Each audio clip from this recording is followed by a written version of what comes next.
मैंने कुछ बाबाओं की तस्वीर लगाई है। ये अपने आप को धर्म गुरु कहते हैं, हिंदू धर्म गुरु। लेकिन इसमें से दो के बारे में कंफर्म जानता हूं कि ब्राह्मण समाज से हैं, और ये तीनों जो हैं वो आरक्षण के विरोधी हैं, और गाहे बगाहे इनका बयान आता रहा है। नमस्कार, मैं शंभू कुमार सिंह और आप देख रहे हैं नेशनल दस्तक। तो अब बताइए, इस देश के जो SC ST OBC है वो भी 90% लोग हिंदू हैं। तो क्या ये बाबा लोग अपनी जाति के बाबा हैं या हिंदुओं के बाबा हैं? और अगर ये हिंदुओं के बाबा हैं तो ये SC ST OBC हिंदू के आरक्षण के विरोधी क्यों हैं? और अगर ये आरक्षण के विरोधी हैं तो फिर ये इकोनॉमिक वीकर सेक्शन सवर्णों के आरक्षण के विरोध में क्यों नहीं बोलते हैं?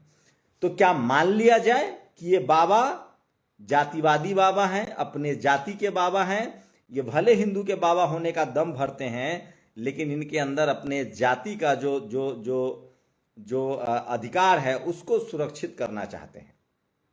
आज मैं बात करूंगा अभिमुक्तेश्वरानंद जी के बयान पर, उसके बाद बात करूंगा रामभद्राचार्य जी के बयान पर, जिनसे PM मिलते हैं। इन तीनों नेताओं का कनेक्शन बताऊंगा। अभिमुक्तेश्वरानंद से कांग्रेस वाले मिलते हैं, ये कांग्रेस के पैरोकार हैं, ये नरेंद्र मोदी के खिलाफ कैंपेन शुरू कर चुके हैं। ये अभिमुक्तेश्वरानंद हैं, ये हैं रामभद्राचार्य, और ये हैं धीरेंद्र शास्त्री। ये जब दो महिला आमने सामने आई, एक मीनाक्षी जोशी जो इंडिया टीवी की पत्रकार हैं ब्राह्मण समाज से, और एक प्रियंका भारती जो भी हिंदू है, तो बाबा मीनाक्षी जोशी के साथ खड़े थे जो इनकी जाति का है। तो क्या ये बाबा लोग भी अपने जाति के अधिकारों को सुरक्षित रखते हैं, जाति के अधिकार के लिए लड़ते हैं, और कहने के लिए सिर्फ हिंदू हैं? इस पर भी बताऊंगा। लेकिन उससे पहले ये तस्वीरें देखिए। मुझे लगातार तस्वीरें मिल रही है बिहार में, पटना में, किस तरह से छात्र जो हैं वो प्रोटेस्ट कर रहे हैं BPSC के खिलाफ, और पप्पू यादव भी इस कार्यक्रम में गए हैं। लगातार छात्रों की तबीयत खराब हो रही है। मैं कोशिश करूंगा, जो भी मेरे साथ सीमित संसाधन है, कि 1-2 दिन में इनकी रिपोर्टिंग हो। तो वहां पर छात्र का जो है वो लगातार धरना चल रहा है। लेकिन सवाल है कि जो हिंदू बाबा लोग हैं, क्या इनको अपने बच्चे नहीं दिखते हैं जो धरना पर बैठे हैं? ये लोग, ये हिंदू बाबा जो धार्मिक गुरु हैं, ये पटना क्यों नहीं जा रहे हैं? और ये हमेशा आरक्षण के खिलाफ ही बयान क्यों देते हैं? अगर ये धर्म गुरु हैं, हिंदुओं के धर्म गुरु हैं, तो हिंदुओं के मुद्दे पर बोलना चाहिए था कि नहीं बोलना चाहिए था? और अभिमुक्तेश्वरानंद ने आरक्षण विरोधी बयान भी दिया है, और बाबा साहेब के अपमान के सवाल पर भी इन्होंने अमित शाह को क्लीन चिट दी है। तो सोचिए, राजनीतिक रूप से ये बाबा कांग्रेस के साथ है, लेकिन ये अमित शाह जी के भी साथ है। तो क्या इस देश के 90% SC ST OBC, जिनको वर्ण कुव्यवस्था में, जाति कुव्यवस्था में मनुस्मृति के हिसाब से शूद्र और अछूत घोषित कर दिया गया था, उन्हीं हिंदुओं को बाबा साहेब ने SC ST OBC कहा है और उनको उनका संवैधानिक अधिकार दिया है, तो उनके पक्ष में क्यों नहीं है? पहले बात अभिमुक्तेश्वरानंद की। ये पहले अपने आप को सो कॉल लिबरल कहते थे, अब इन्होंने आरक्षण को लेकर एक बयान दिया। एक तो बाबा की जानकारी बहुत कम है अभिमुक्तेश्वरानंद की जी। ये कह रहे हैं आरक्षण 10 साल के लिए था। इनको पता नहीं है कि 10 साल वाला आरक्षण सिर्फ संसद और विधानसभा में था, जिसको नेता मेज थपथपाकर हर 10 साल में बढ़ा लेते हैं। और जो नौकरी में रिजर्वेशन था, जो एजुकेशन में रिजर्वेशन है, एक तो सारे SC ST OBC के रिजर्वेशन के जो प्रावधान है उसको अभी तक लागू ही नहीं किया गया है। सिर्फ नौकरी और एजुकेशन में जो लागू किया गया है उसको भी मनुवादी और जातिवादी लोग जो सिस्टम में बैठे हुए हैं उसको लागू नहीं करते हैं। सीटों की चोरी करते हैं, इंटरव्यू के नाम पर भेदभाव करते हैं, और उसके बाद लैटरल एंट्री, और उसके बाद निजीकरण। तो सवाल है कि अगर बाबा को मेरिट की चिंता है, तो अब तो दूध का दूध और पानी का पानी हो गया है कि इकोनॉमिक वीकर सेक्शन के नाम पर गरीब सवर्णों का मेरिट जो है वो SC OBC से भी नीचे जा रहा है। तो वहां मेरिट नहीं दिखता है। दरअसल मेरिट नहीं, ये SC ST OBC रिजर्वेशन के खिलाफ है। रही बात मेरिट की, तो सोचिए कि 8 बीघा मतलब 8 लाख कमाने वाला SC OBC creamy layer, 8 lakh कमाने वाला OBC क्रीमी लेयर, हम लोग क्रीमी लेयर हो गए, और जो 8 लाख तक कमाता है सवर्ण वो गरीब है, और उस पर ये बाबा इनको इकोनॉमिक वीकर सेक्शन का रिजर्वेशन नहीं पता चल पाता है।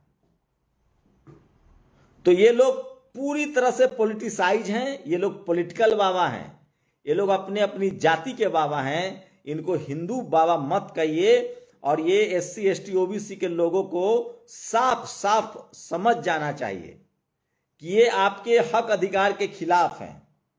आज ठीक लोग कह रहे हैं अमित शाह को अगर स्वर्ग चाहिए तो वो जाए 100 जन्मों तक, 200 जन्मों तक, स्वर्ग कौन रोक रहा है? आप गृह मंत्री के पद से इस्तीफा दे दीजिए, संसद मत जाइए। तो सोचिए ये बाबा लोग संसद जा रहे हैं और हमें झुंझुना पकड़ा रहे हैं कि स्वर्ग जाना है, और हम बहुजन समाज के लोगों को सचेत होना चाहिए। सोचिए, आपको एग्जाम्पल दे रहा हूं, बंदर है, उसके हाथ में एक केला दे दीजिए और उसको कहिए कि सुनो तुम केला लौटा दो, तुमको स्वर्ग में असीमित केला मिलेगा, केला बहुत ज्यादा मिलेगा, वो लौटा देगा। बंदर भी इतना समझदार है, लेकिन हम बहुजन समाज के लोग जिनको स्कूल कॉलेज अस्पताल से दूर रखा गया, जिनको जाति कुव्यवस्था वर्ण कुव्यवस्था में डाल दिया गया, उनका आज भी शोषण स्वर्ग और नरक के नाम पर हो रहा है, अंधविश्वास और कर्मकांड के नाम पर हो रहा है। और हम जिनको बाबा मानते हैं, जिनकी पूजा करते हैं, जिनको चढ़ावा चढ़ाते हैं, वो तो भाई साहब हमारे अधिकार के खिलाफ हैं। ये नहीं चाहते कि हमारे बच्चे डॉक्टर, इंजीनियर, कलेक्टर बने। ये भारत की सच्चाई है कि जितने SC ST OBC के लोग सरकारी कंपनियों में, LIC, SBI, तमाम डॉक्टर, इंजीनियर, पुलिस, वहां ज्यादा अच्छा काम हो रहा है, वो देश के लिए ज्यादा योगदान दे रहे हैं। लूट तो प्राइवेट सेक्टर में मची हुई है। इस देश में जहां जहां बहुजन नहीं है वहां वहां लूट है। ठेकेदारी में लूट है, प्राइवेट सेक्टर में लूट है, कॉरपोरेट में लूट है। आज भी इस देश में सरकारी अमला ईमानदारी है। बाबा बीमार पड़ेंगे तो एम्स जाएंगे, RML जाएंगे, सरकारी अस्पताल जाएंगे। इस देश में आज भी सरकारी पुलिस, सरकारी डॉक्टर, सरकारी व्यवस्था ज्यादा ही। कोरोना में कौन काम कर रहा था? अब दूसरे वाले बाबा हैं, इनका नाम है रामभद्राचार्य। सोचिए, ये तो जहर बोते हैं मुंह से। सोचिए, ये RSS के खिलाफ हो गए। RSS के मोहन भागवत ने कहा कि अब देश संविधान से चलेगा, तो ये बाबा उसको मानने के लिए तैयार नहीं है। कह रहे कि नहीं, हम साम दाम दंड भेद करके सारी संपत्ति पर कब्जा करेंगे, जो हमारा वो हमको चाहिए। अरे बाबा जी, सारा बुद्ध विहार है, सम्राट अशोक का देश है, चंद्रगुप्त मौर्य का देश है, बुद्ध का देश है, प्रधानमंत्री कहते हैं, लेकिन हम लोग संविधान से चलने वाले लोग हैं। ये BSP के मान्यवर कांसीराम साहब और मुलायम सिंह यादव के मरने की कल्पना करते हैं और रोज आरक्षण के खिलाफ बोलते हैं। अब बताइए, ये सारे हिंदुओं के बाबा हैं या ये सिर्फ जाति के बाबा हैं?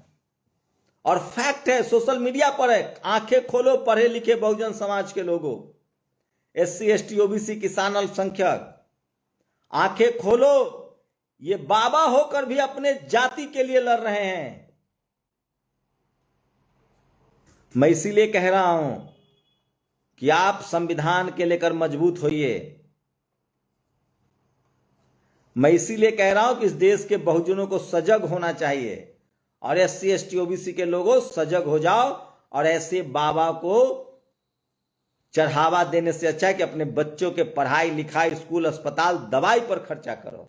आप अंधविश्वास और कर्मकांड में अपना पैसा बर्बाद करते हैं, और उस पैसा से ये बाबा लोग अपने समाज की तरक्की कर रहे हैं। रामभद्राचार्य तो UP विधानसभा के अध्यक्ष को कह रहे थे कि हमारे चेला को सीधे नौकरी दे दीजिए, लेखपाल बना दीजिए। ये पब्लिक डोमेन में है। अब दूसरा है, ये जब ये कल मनुस्मृति दहन दिवस लोग सांकेतिक रूप से मना रहे हैं। धीरेन्द्र शास्त्री कह रहे हैं कि मनुस्मृति जिंदाबाद। अब बताइए, जब मीनाक्षी जोशी और प्रियंका भारती में कॉन्फ्लिक्ट हुआ तो ये मीनाक्षी जोशी के साथ थे। मैं फिर कह रहा हूं कि हमारे पास वोट की ताकत है इसलिए लोग हमको हिंदू हिंदू कहकर सिर्फ वोट लेते हैं।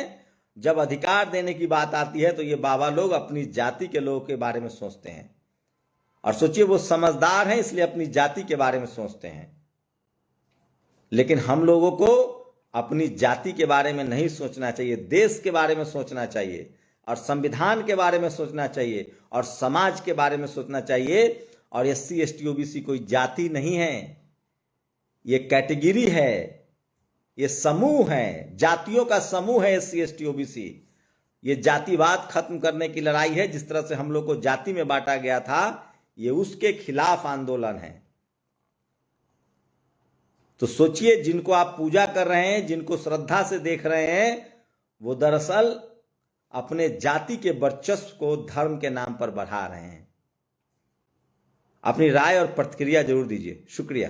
नेशनल दस्तक की आपसे गुजारिश है कि अगर इसको बचाना चाहते हैं तो नेशनल दस्तक को सब्सक्राइब करने के लिए रेड कलर के सब्सक्राइब बटन को दबाएं, फिर बेल आइकन की घंटी दबाएं। नेशनल दस्तक को बचाने के लिए बहुत जरूरी है कि हर खबर को शेयर करें, लाइक करें, कमेंट जरूर करें।